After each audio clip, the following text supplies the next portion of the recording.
conversation in the bathroom. Mr. Wade is facing towards where Mrs. Powell is, which is kind of in an area behind the bathroom door, across from the bathroom mirror. And they're having this conversation. All right. And at that point, Mr. Wade is shot twice. Shot twice by Mr. Jackson, who comes out of the shower curtain. Unbeknownst to Mr. Wade, doesn't even know he's there, and shoots him twice. All right. And in response to that, Mr. Wade fires rounds to defend himself. In a way, this case is about self-defense, but it's about Maurice Vaughn-Jackson defending himself and Shayna. Testimony painted a picture of years' worth of domestic disputes and violence between Wade and Powell. At the time of the shooting, Powell was pregnant with Wade's child. However, she was seeing Jackson. Here's what Powell testified happened moments before shots rang out. Did Mr. Wade say anything at that point? What did he say?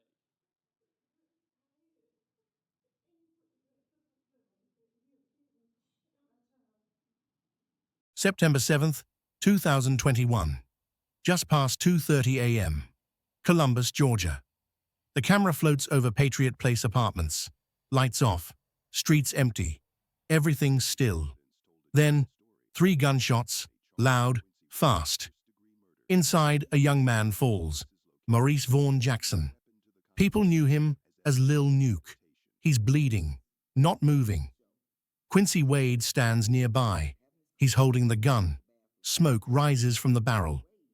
The room is quiet again, but something terrible just happened. Outside, no one saw it, but the walls did. The floor did. By sunrise, yellow tape covers the building. Neighbors whisper, doors stay shut. This wasn't random. It wasn't some fight in the street. It was about love, jealousy, a broken friendship. Some say it was self-defense. Others say it was murder. A young rapper is gone. His friend might lose everything. And no one really knows why it ended this way. Maurice Vaughn-Jackson was 26. On stage, he gave everything. His voice was rough, hungry. The crowd felt it in their chest. They called him Lil Nuke. He rapped about life in Columbus, Georgia. Streets that took more than they gave. His words hit hard. He wanted out. Fame was the way. He had talent, drive, heart. But somewhere along the way, that road cracked. Quincy Wade had known him since they were kids. They grew up on the same blocks, laughed at the same jokes, shared the same plans. Quincy handled the business, booked the gigs, pushed the music, always in the corner, always clapping. But then Maurice started rising. More eyes, more praise. Quincy watched it all, and something in his gut turned. Jealousy doesn't show up loud. It creeps in slow, quiet, cold. Quincy stopped cheering, started watching. Chana Powell was 8 months pregnant. Quincy was the father. She had stood by him through the lows, but something changed. Maurice started showing up more. Little talks, soft smiles. Things Quincy had forgotten how to give. Chana's heart got pulled both ways. Quincy gave her a child. Maurice gave her attention. She didn't choose, couldn't. Now 3 lives were knotted together. Dreams, loyalty, love, and secrets. But tight knots don't last. They stretch, they tear. And when they snap, someone always gets hurt. The story doesn't stop here. It only digs deeper. Maurice and Quincy went way back. High school buddies, tied together by music. They spent hours dreaming about the rap game, spitting rhymes, chasing fame.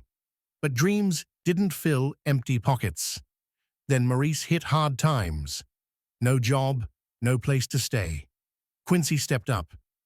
"Come live with me in Chana," he said. Sounded solid. For a while, it was.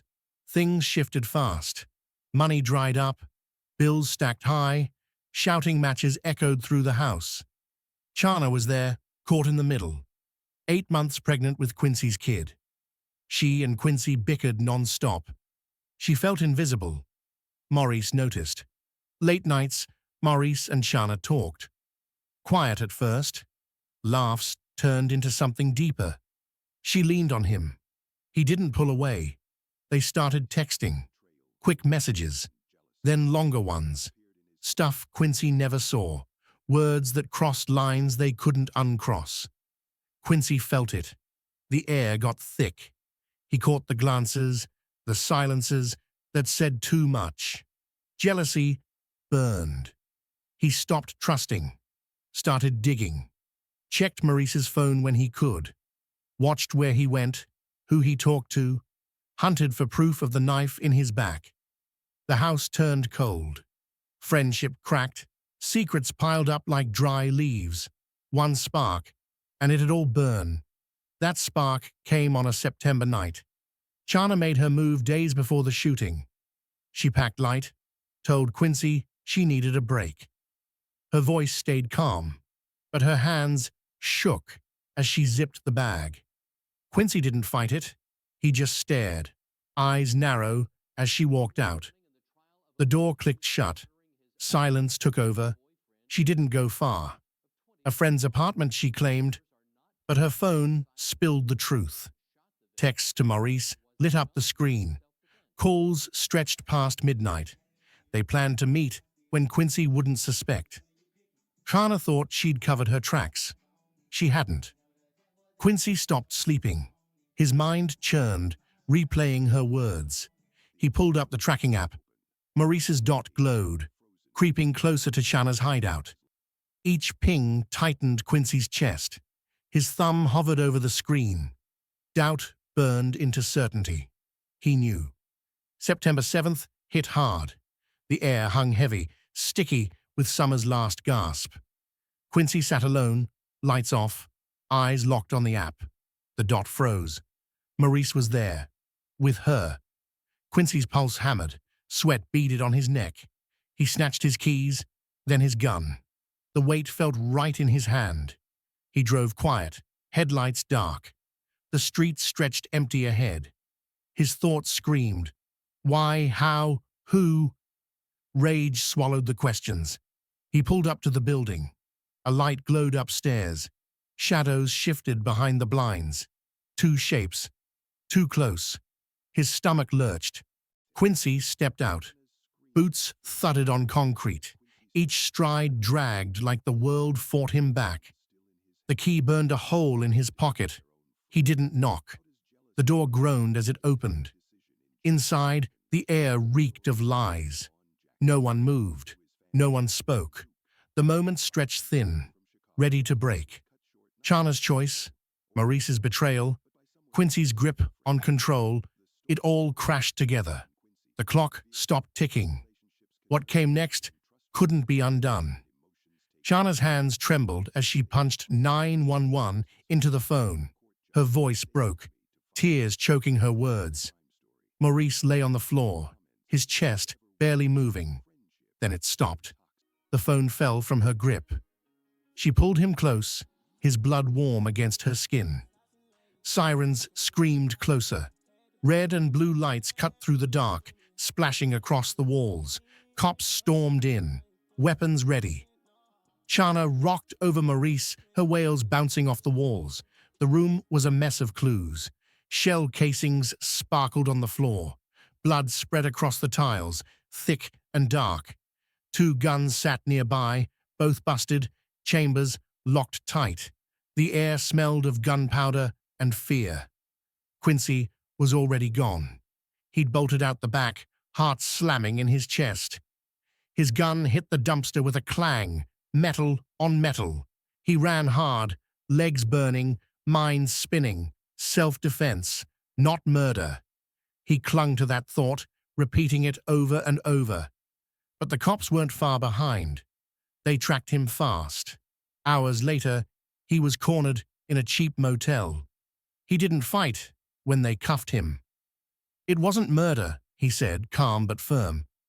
I had to live. The squad car swallowed him up. Quincy stared out the window, the city streaking by in a haze. His hands stayed still in his lap, but his mind raced. The chaos was over. The fight wasn't. He'd tell his story. Survival, not murder. The law would hear him out. Justice wasn't done yet. The courtroom buzzed. It was 2023, and Quincy's trial had begun. People packed the benches, eyes fixed on the front. The air felt thick, heavy with expectation. Everyone wanted answers about that night. The prosecution stepped up first. They laid it out cold and clear. Quincy planned it, they said. Tracked Maurice with an app, dots lighting up a map, broke into the apartment, brought a gun. This was revenge, the lawyer snapped. Not a snap decision. Rage, pure and simple. The jury stared at the evidence. Pings on a screen, a story of obsession. Then the defense took their turn. They turned it around fast. Maurice shot first, they said. Quincy had to fight to live. They showed bullet holes in the bathroom door, casings scattered on the tile. Maurice's gun, loaded and drawn. Self-defense, they pressed, not murder. The jury leaned in, faces hard to read. Chana climbed into the witness box. Her hands trembled, voice barely above a whisper. Quincy threatened me, she said. Gun to my head, said he'd kill me and the baby. The room froze, but the defense didn't let it sit. Why wait to tell the police? They shot back. Days later, why not that night? Chana faltered. I was scared, she mumbled. Doubt rippled through the crowd. 3 days dragged on. Arguments clashed. Evidence piled up. Guns, blood, texts. Quincy stayed calm, voice steady. I had to live. Chana's words broke, shaky. He wanted us dead. The jury soaked it all in, their eyes flicking between the two. Now they had to decide, murder or self-preservation. The question loomed, sharp as a blade. No clear path, just facts and feelings tangled together. A man was dead. Another sat waiting. The truth hung out of reach, and the jury's burden pressed down hard. The courtroom held its breath. The jury filed in, faces blank, eyes avoiding the crowd. Quincy sat still, hands folded, his jaw tight. Maurice's mother gripped her husband's arm, her heart pounding loud enough to drown out the silence. The judge cleared his throat. Time slowed to a crawl. Not guilty, the foreman said. The words landed like a punch. Not guilty on murder. Not guilty on manslaughter. Not guilty on assault. Just criminal trespass. A minor charge, barely a crime. Quincy exhaled, shoulders loosening. He'd walk free. Maurice's mother let out a wail. No mother should bury her son and see his killer walk. Her voice cracked, raw with pain. Tears spilled down her face. Her husband held her close, his own eyes wet, staring at nothing. The gallery stirred, murmurs rising. Some nodded, grim-faced, agreeing with the jury's call. Others shook their heads, fists clenched, whispering about justice denied. Outside, the news spread fast. Neighbors gathered, voices sharp with anger. How's that fair? One demanded. Maurice is gone forever. Others defended Quincy, quiet but firm. He fought to live. What else could he do? The town split, torn between grief and reason. Quincy stood, cuffs off, a free man. His eyes stayed low, avoiding the glares. He'd won, but the weight of that night clung to him. Maurice's mother's sobs echoed in his ears. She'd lost her boy, her light. The jury's choice didn't bring him back. It didn't heal the hurt. The gavel fell. The room emptied, slow, heavy steps fading down the hall. Justice had spoken, but it left a bitter taste. A life was gone, a family broken, a community divided. The truth of that night, what really happened, slipped further away, buried in the clash of stories and the law's cold logic. The dust settled, but the pain stayed raw. Maurice's family refused to let him fade. His mother stood tall, her voice steady, despite the tears. She started a foundation in his name, giving young rappers a shot Maurice never got. Concerts lit up Columbus, his beats pounding through the night. Crowds sang his words, voices loud, hearts heavy. His songs crept up the charts, each stream a whisper of what might have been. A star gone too soon. Chana left town quiet, her baby girl in her arms. She couldn't stay. Every corner of Columbus held ghosts. Maurice's laugh, Quincy's glare, that night's screams. She moved far, chasing peace. But guilt clung tight. She saw Maurice's face in her dreams, heard his voice in the silence. Raising her daughter alone, she carried the weight of choices made and lives lost. Her heart ached, torn between love and regret. Quincy walked free, but freedom came heavy. The town turned cold. Old friends looked away. Whispers followed him. Killer, survivor, traitor. He tried to start over, but doors stayed shut. No job, no trust. He slipped out of Columbus, a shadow fading into the dark. Nobody knew where he landed. Nobody asked. The apartment building changed too. New locks, brighter lights, cameras on every corner. Neighbors moved out, spooked by memories of that night. The ones who stayed spoke less, their steps quick, eyes down. Maurice's absence left a hole nothing could fill. His mother's words lingered. "Think before you act," she said at a vigil, her voice soft but firm. Candles flickered, casting light on faces wet with tears. Maurice's music played low, a heartbeat for the grieving. The community stood together, but the split remained. Some mourned, some judged, all hurt. Life moved on, slower, sadder. A family fought for a legacy. A mother raised a child alone. A man ran from his past. The ripples spread, touching everyone, changing nothing. Maurice's story wasn't just his. It was theirs, forever. The story cuts deep. It's not just about Maurice, Quincy, or Chana. It's about what brews inside people when trust turns sour. Jealousy slithers in quiet, like a snake. It coiled around Quincy's heart, tightening with every text, every glance he didn't see but felt. It pushed him to track, to stalk, to hold a gun. One spark, and it burned everything down. Guns don't wait for second thoughts. That night, 16 shots tore through the air. Two men, both armed, both scared, both sure they had to act. Seconds decided life and death. Maurice fell. Quincy ran. A moment's choice left a family broken, a town split, a baby without a father's name. Weapons turned a fight into a funeral. Justice promised clarity. It didn't deliver. The courtroom weighed Quincy's story against Chana's tears, Maurice's blood against the law's cold rules. The jury spoke. Not guilty on the big charges. A trespass slap instead of a murder sentence. Some nodded, seeing self-defense. Others raged, seeing a killer walk free. The system gave an answer, but peace stayed out of reach. Love triangles like this end bad too often. Three hearts tangled, pulling tighter until something snaps. Could they have stopped it?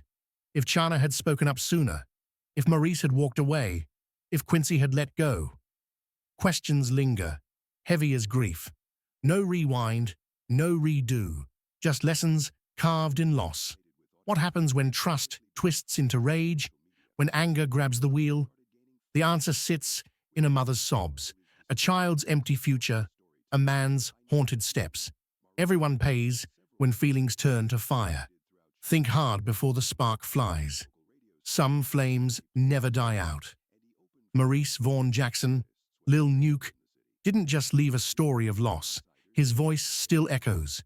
His songs pulse through speakers, raw and real, carrying Columbus's heart. Every beat tells of a kid who dreamed big, who climbed toward the stars. Fans stream his tracks, new ears finding his truth. His music breathes, even if he can't. A talent cut short, but never silenced. His mother stands at his grave, her hands clasped tight. She speaks soft, like she's talking to him. "Think before you act," she says, her words heavy with love and pain. Some choices stick forever. She's not just mourning, she's teaching. Her voice carries to kids chasing dreams, to families holding tight, to anyone listening. Maurice's life, his end. It's a lesson etched in tears. The town keeps him close. Concerts light up the night, his rhymes lifting the crowd. Young rappers step to the mic, inspired by a name they'll never meet. His foundation grows, giving them stages, chances, hope. Maurice's spark fuels their fire. His absence pushes them harder. Chana's daughter will grow up hearing his songs. She'll ask about the man who loved her mum, who might have been more. Quincy will carry that night wherever he hides, its weight never lifting. The community still argues, justice, fairness, truth, but Maurice's name binds them, a thread through the hurt. His story isn't done. It lives in every note, every word, every choice made after. Lil Nuke's legacy isn't just what he lost, it's what he left. A call to dream, to pause, to hold tight to what matters. Some endings don't fade, they shine. Maurice's story leaves marks that don't fade. It pulls you in, makes your heart heavy, your thoughts race. A young man's life ended too soon. A friend walked free, but not clean.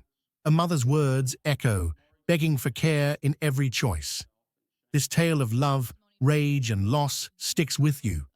It asks questions with no easy answers. Now it's your turn to weigh in. Did Quincy's verdict feel right? Was justice served, or did it slip away? Share your thoughts. Let your voice join the chorus of those moved by this tragedy. Speak for Maurice, for Chana, for the truth still out of reach. Pass this story on. Tell a friend, a neighbor, anyone who needs to hear it. Stories like this don't just entertain, they warn, they teach, they bind us. Keep the conversation alive. Dive deeper into tales that uncover the heart of human choices. Stay close for more. More stories of lives changed in a moment. More truths unearthed from the shadows. Hit that button to join the journey. Make your mark below. Where do you stand?